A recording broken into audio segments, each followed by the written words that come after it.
you're doing well. Tonight, we are going to be doing a little story reading, horror story reading, or at least spooky stories for Halloween spirit. I think it's 5. No, it looks like 5 stories. I have 5 stories for you. I will probably switch off every other one.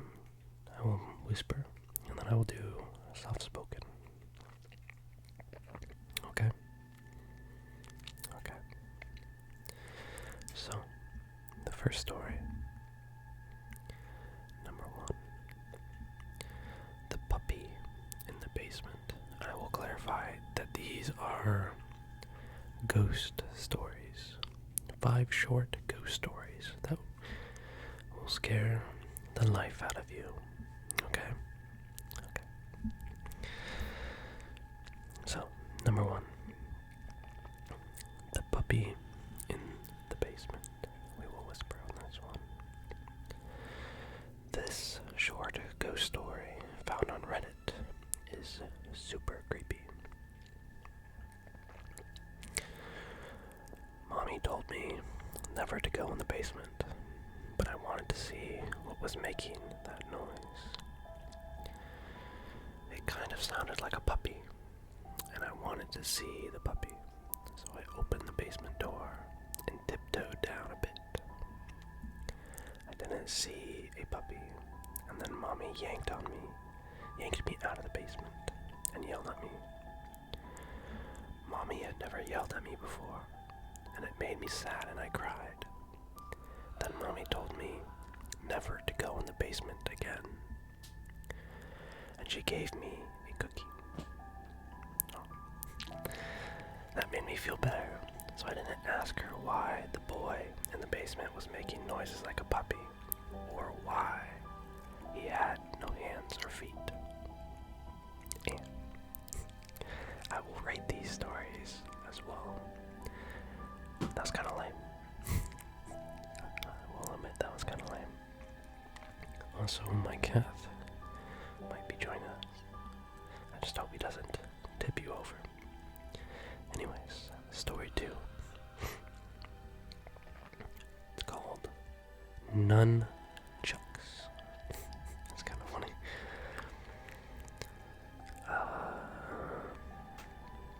So, Michelle Froelich Young had a strange experience with her 2-year-old daughter, submitted by Movie Pilot. When my daughter was 2, I found her twirling paper towel. Okay. Let me restart. When my daughter was 2, I found her twirling paper towel tubes tied with twine in the air. I asked her what she was doing. She said she was practicing her nunchucks. I was very confused as she'd have no way of knowing what they were. I asked her what she meant, and she said that Adam had told her how to make them and showed her each night how to use them. She went on to say that Adam told her to practice because she may need to know how to defend herself one day. I almost freaked out, but asked her what Adam looked like. She said he was tall, blonde, and had blue eyes. She said, Mommy, you know how he looks. You know him. He died of a headache. I had to leave the room. You see, 4 months before she was born, my tall, blonde, blue-eyed martial arts pro friend had died of a brain aneurysm at the age of 27. She has not spoken of him since that day, so I'm not sure if I scared her with my reaction or if she had completed her lessons.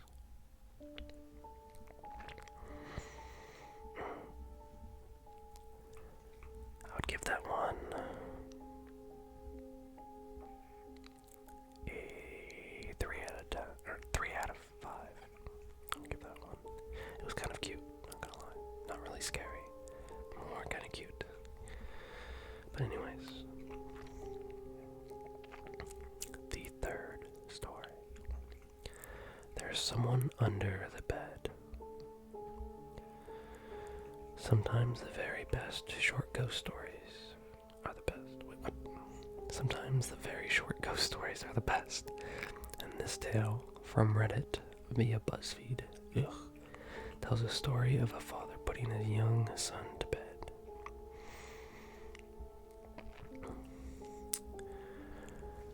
I began tucking him into bed, and he tells me, "Daddy, check the monster under the bed." I look underneath for his amusement and see him. Another him under the bed, staring back at me, quivering and whispering, "Daddy, there's somebody on my bed." What? I look underneath for his amusement and see him. Another him under the bed, staring. Huh. That's weird. Spooky rating.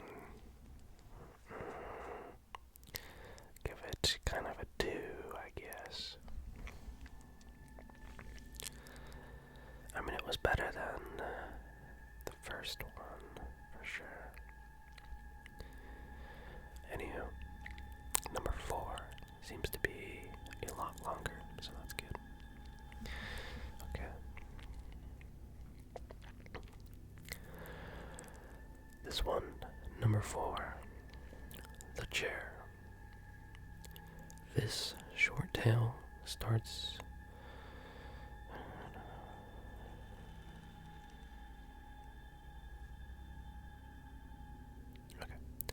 This short tale starts benignly enough. I think that's right. Benignly. I'm not smart. I'm not good with words. I'll say that. But I think it's benignly enough with a friendly seeming ghost playing with children. But when you learn the origins of the ghost and just why the ghost is moving the object around the room, it quickly gets a lot creepier. Submitted via Reddit by Scoop Whoop. Scoop Whoop. Thank you, sir. As my cat is going to town on himself. So, when my sister, Betsy, and I were kids, our family lived for a while in a charming old farmhouse. We loved exploring its dusty corners and climbing the apple tree in the backyard. But our favorite thing was the ghost. We called her Mother. That's weird. Because she seemed so kind and nurturing. That's weird, not gonna lie. Some mornings, Betsy and I would wake up, and on each of our nightstands we'd find a cup that hadn't been there the night before. Mother had left them there, worried that we'd get thirsty during the night. She just wanted to take care of us.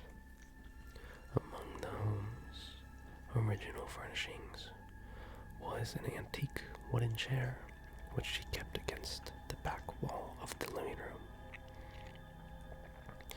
Whenever we were preoccupied watching TV or playing a game, Mother would inch the chair forward, across the room towards us. Sometimes she'd manage to move it all the way to the center of the room. We always felt sad putting it back against the wall. Mother just wanted to hear us. Years later, long after we'd moved, I found an old newspaper article about the farmhouse's original occupant, a widow. She'd murdered her 2 children by giving them each a cup of poisoned milk before bed. she hung herself. The article included a photo of the farmhouse's living room with a woman's body hanging from a beam. Beneath her, knocked over, was that old wooden chair, placed exactly in the center of the room. Did it get colder in here? Or is it just me? Okay, that was pretty good. I'll give that one a 4. It took a twisted turn. But the ghost was just kind of like reliving its last moments, which is sad, but creepy at the same time. Okay, number 5.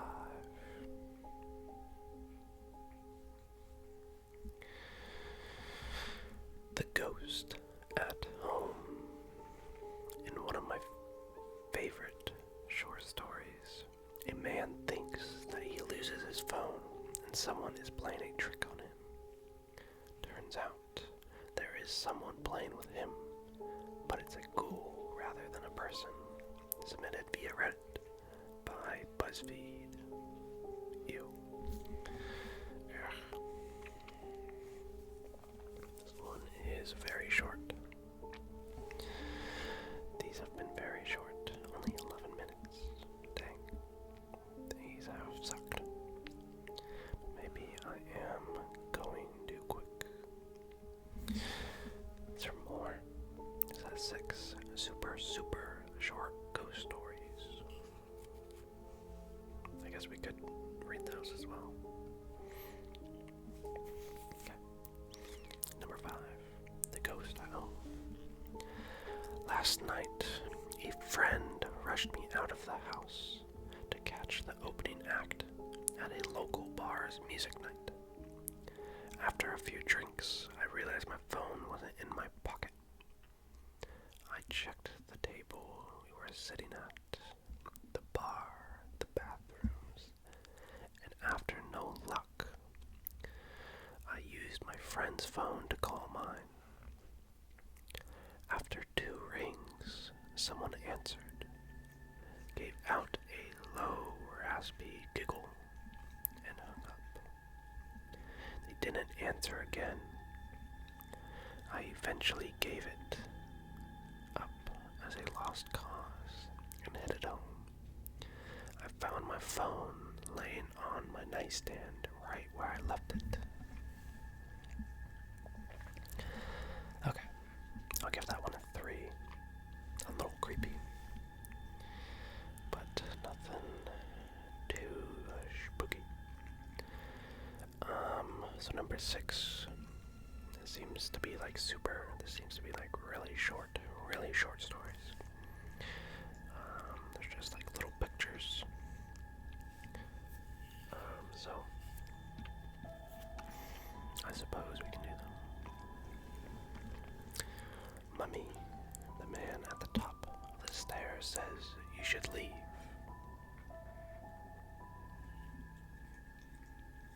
And next one. I woke up to hear knocking on glass. At first, I thought it was the window until I heard it come from the mirror again. Lame. There's nothing like the laughter of a baby, unless it's 1 a.m. and you're home alone. That's fair. That is very creepy.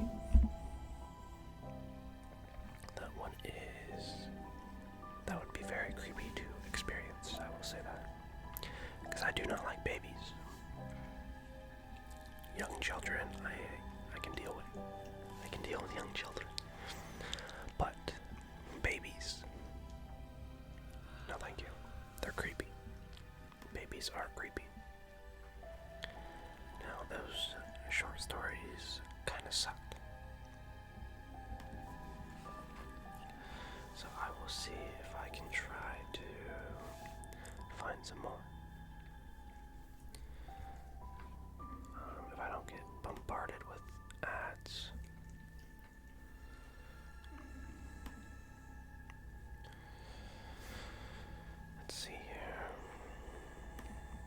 This one is for teenagers. Are we teenagers?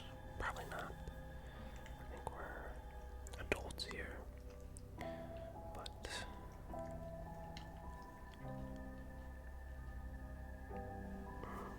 okay, these are a bit longer. So, 15. We won't do all 15, okay?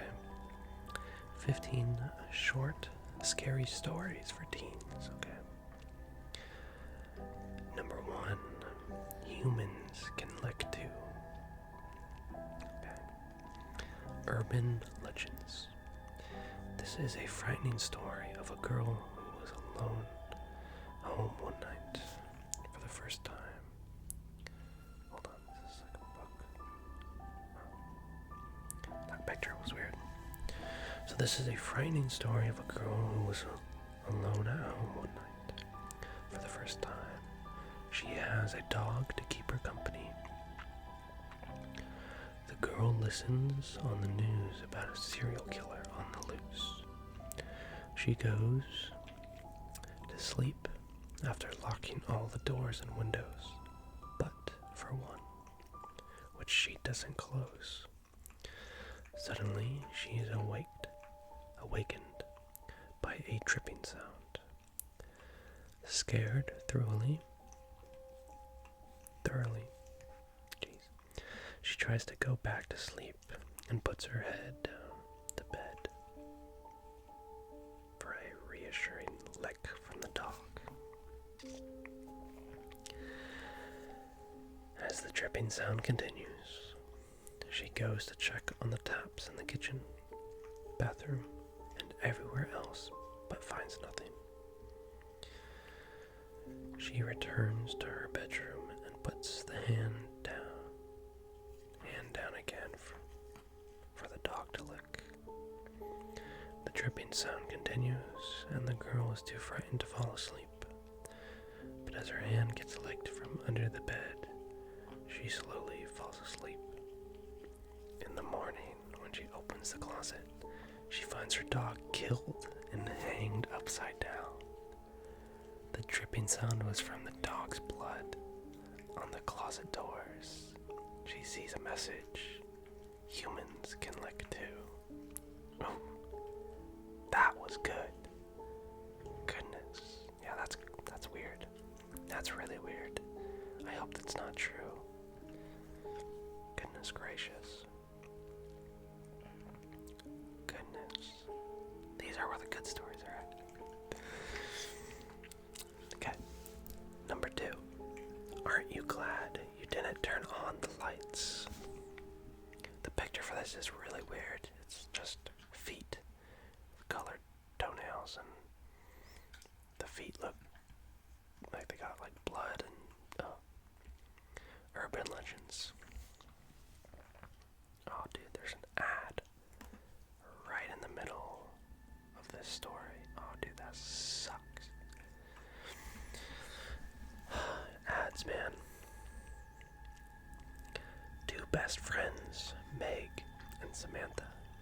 Dude, my cat is going to town on himself.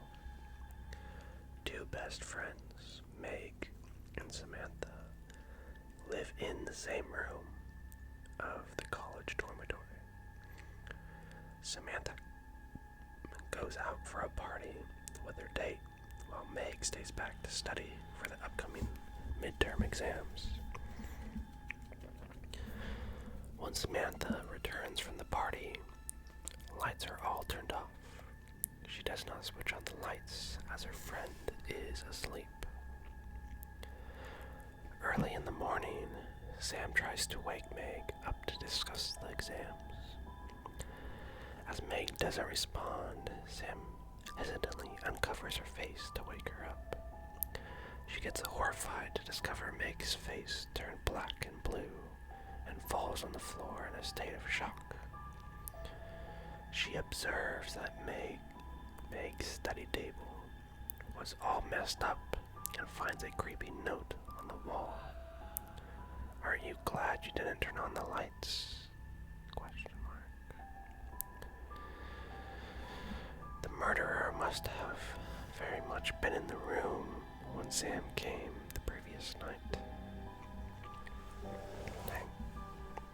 That one's kind of creepy too. I'll give that one a 3. Okay. Number 3. Spiders in the hairdo. If you have arachnophobia, I would recommend probably skipping this. This spine-chilling tale is about Dolores.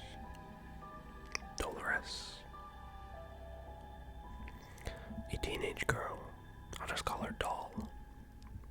A teenage girl who was living on her own for the first time after graduation. She does not have enough money but make sure to save some bucks to maintain her giant beehive hairdo. She does everything to maintain the hairdo as instructed by the hairstylist. But one day she wakes up from a terrible itch in the scalp. Dole tries some curses. Wait, what? Oh. Dole tries some cures, but realizes that a spider bite is causing the itch. So, she calls an exterminator to kill all the spiders and insects in her room. But her pain does not reduce and visits a doctor. The medication given by the doctor fails. Frustrated, she rushes to her stylist. The salon is full and the hairstylist asks Doll to wait. She pushes a lady out of the salon chair and asks for immediate attention. When the stylist begins to unwrap the beehive hairdo, black widow spiders start crawling down her face, and soon the salon is filled with the spiders moving slowly in every corner. Everyone in the salon starts rushing out while Dole is dead in her chair. The stylist is horrified to see the beehive hairdo fall to the floor and tiny black widow spiders coming out of the hatched eggs in the scalp of Dole. It was a macabre, I don't know what that word is, scene at the scalp of Dole was half eaten by the black widow spiders.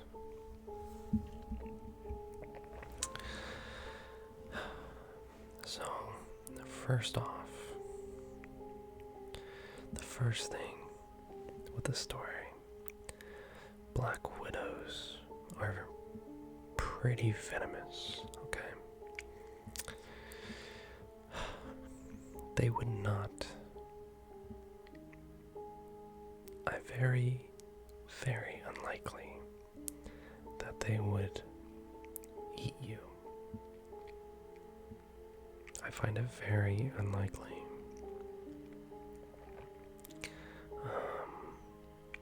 Because what they would do is just sting you and run away. I very highly doubt that a black widow would eat a person. I could be wrong, but that's just what I think. Okay, one more story. Number 4. Oh, I'll rate that one like a 2. Yeah, it was alright. Number 4. The Vanishing Hitchhiker. The next eerie story is about a man driving home late in the night. My computer is popping off. Driving home late in the night when he spots a girl asking for a hitchhike.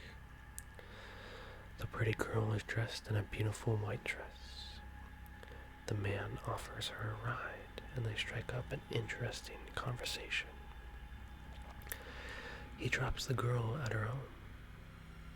Next day, while driving from work, he notices that the girl, by accident, has forgotten her sweater in his car. I apologize for my computer. He drives towards her home to hand her the sweater.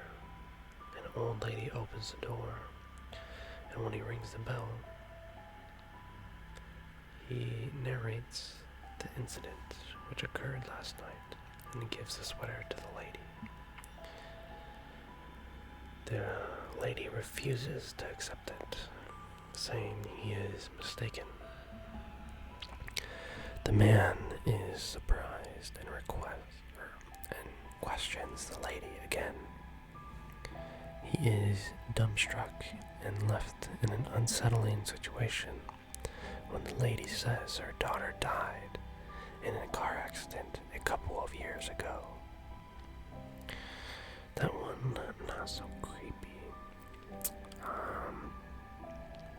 I'd give it like a 2, maybe a 1. Yeah.